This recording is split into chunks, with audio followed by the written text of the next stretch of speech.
Muy bien, después de haber leído Efesios vamos a entrar en materia. Primero que todo, ¿existe un mundo espiritual? Claro que sí. La palabra de Dios dice que existe un mundo espiritual, que efectivamente el diablo y los demonios existen, así como existe el Señor, sus ángeles y su iglesia, pero que las personas naturales no logran comprenderlo. Si nosotros vamos a 1 Corintios capítulo 2 versículo 14, nos vamos a encontrar que dice lo siguiente, dice: pero el hombre natural no percibe las cosas que son del Espíritu de Dios, porque para él son locura y no las puede entender porque se han de discernir espiritualmente. Es decir, si existe un mundo espiritual, pero la persona natural del mundo que está acostumbrada a vivir continuamente mirando las noticias y que está percibida solamente de cosas que en su lógica cree son terrenales, no puede percibir lo que realmente pasa esencialmente detrás de todo eso a nivel espiritual, que es una guerra espiritual entre el plan de Dios y el plan que el diablo quiere establecer. Pero ustedes saben que en el plan de Dios finalmente todo termina con un juicio. Es decir, Dios creó el infierno para juzgar al diablo y a sus ángeles, mas no quiere que las personas vayan allí. Pero si las personas se comprometen a actuar con el diablo, entonces esas personas se están condenando porque no conocen el plan de Dios y el amor de Dios. Por lo tanto, nuestra misión es poder llevar ese amor y quebrantar los yugos de opresión y las cadenas que hay sobre esas personas.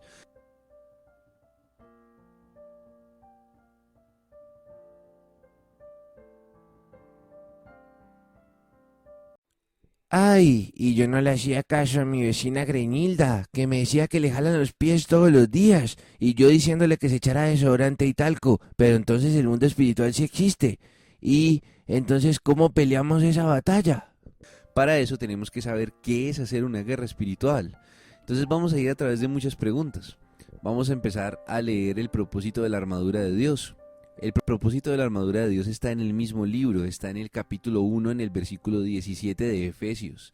Para que el Dios de nuestro Señor Jesucristo, el Padre de gloria, os dé espíritu de sabiduría y de revelación en el conocimiento de Él, alumbrando los ojos de vuestro entendimiento, para que sepáis cuál es la esperanza a que Él os ha llamado, y cuáles las riquezas de la gloria de su herencia en los santos, y cuál la supereminente grandeza de su poder, para con nosotros los que creemos, según la operación del poder de su fuerza, la cual operó en Cristo, resucitándole de los muertos y sentándole a su diestra en los lugares celestiales, sobre todo principado y autoridad y poder y señorío y sobre todo nombre que se nombra no solo en este siglo, sino también en el venidero, y sometió todas las cosas bajo sus pies y lo dio por cabeza sobre todas las cosas a la iglesia, la cual es su cuerpo, la plenitud de aquel que todo lo llena en todo.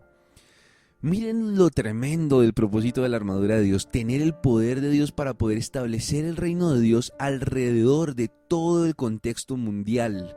Entonces vamos a seguir los pasos. Dice, para fortalecernos en el Señor, luego para fortalecernos en el poder de su fuerza y finalmente para estar firmes. Es tremendo todo el plan de Dios, porque finalmente el estar firmes es el poder prosperar hacia el propósito que Dios tiene para nosotros, que es el cumplimiento del reino de los cielos y el establecimiento del reino de los cielos aquí en la tierra. Muy bien, entonces vamos a seguir. Ese es el propósito de la armadura de Dios. Ahora vamos a ir a través de una pregunta. ¿La armadura de Dios es simbólica? ¿Será simbólica la armadura de Dios? No, es que eso de la armadura de Dios es algo simbólico. Eso es como un cuento de hadas de la antigüedad. Señor, abre sus ojos para que vea. ¡Ay! ¿De dónde salió esa espada? Pues claro que no. Vamos a encontrar que las piezas de la armadura de Dios ya están en la Biblia en el Antiguo Testamento. Por ejemplo, en Isaías capítulo 59, versículo 17, nos va a mostrar lo siguiente. Dice, pues de justicia se vistió como de una coraza, con yelmo de salvación en su cabeza, tomó ropas de venganza por vestidura y se cubrió de celo como de manto. Tremendo. Acabamos de ver allí que nos está explicando que las mismas partes de la armadura que acabamos de leer en Efesios ya estaban en Isaías. No es algo simbólico, es la armadura que Dios está usando en Isaías y nos la está entregando a nosotros, que somos su iglesia, que según lo que acabamos de leer anteriormente en el capítulo 1 de Efesios, somos el cuerpo de Cristo, la plenitud de aquel que todo lo llena en todo. Es decir, nuestro propósito y nuestra responsabilidad es el establecimiento del reino de los cielos aquí en la tierra, y para ello necesitamos la armadura de Dios. ¿Cómo lograr colocarnos la armadura de Dios todo el tiempo? Vamos a ir rápidamente a 2 Corintios capítulo 10, versículo del 3 al 4. Dice lo siguiente: pues aunque andamos en la carne, no militamos según la carne, porque las armas de nuestra milicia no son carnales, sino poderosas en Dios para la destrucción de fortalezas. Muy bien, andamos en la carne, es decir, vivimos en este cuerpo. Como en la oración de Juan capítulo 17, cuando el Señor Jesucristo le dice a su papá, o sea, a nuestro Padre, le dice: Señor, están en el mundo, pero no son del mundo. Señor, los envió al mundo, pero guárdalos del mundo. O sea, nos envía el Señor a hacer su obra, el establecimiento del reino de los cielos al mundo, pero nosotros no tenemos nuestra naturaleza en este mundo porque no somos naturales de este mundo. Cuando nacemos en Cristo, nacemos por segunda vez, somos de la naturaleza del cielo. Ahora leímos que Jesús fue sentado en lugares celestiales. La Biblia dice que nosotros estamos también sentados con Cristo en lugares celestiales. Por lo tanto, tenemos que entender que nuestra naturaleza no es de este mundo.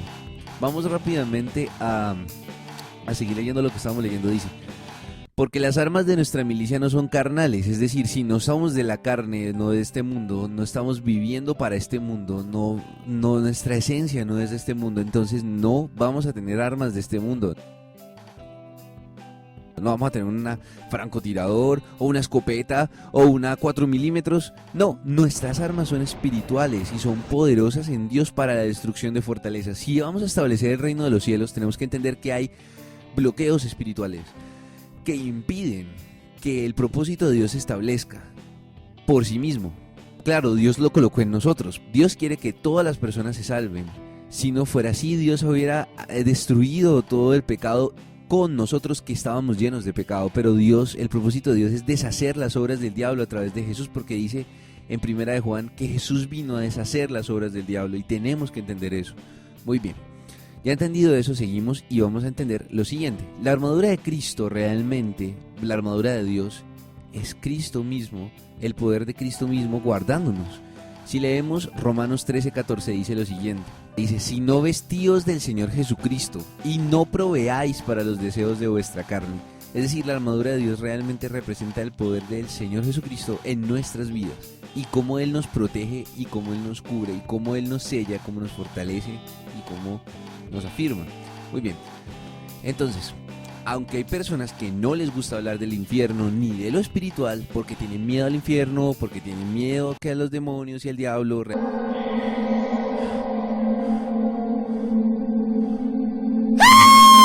realmente la Biblia dice que el perfecto amor echa fuera el temor, de donde el que teme no ha sido perfeccionado. Es decir, si tú tienes miedo es porque no conoces el poder de Dios, porque no has sido perfeccionado en el amor de Dios. Si tú no entiendes que tú eres la niña de los ojos de Dios, y dice que nadie puede tocar a la niña del ojo de Dios. Para que tú entiendas qué es la niña del ojo de Dios. La niña del ojo de Dios es la parte más sensible del ojo.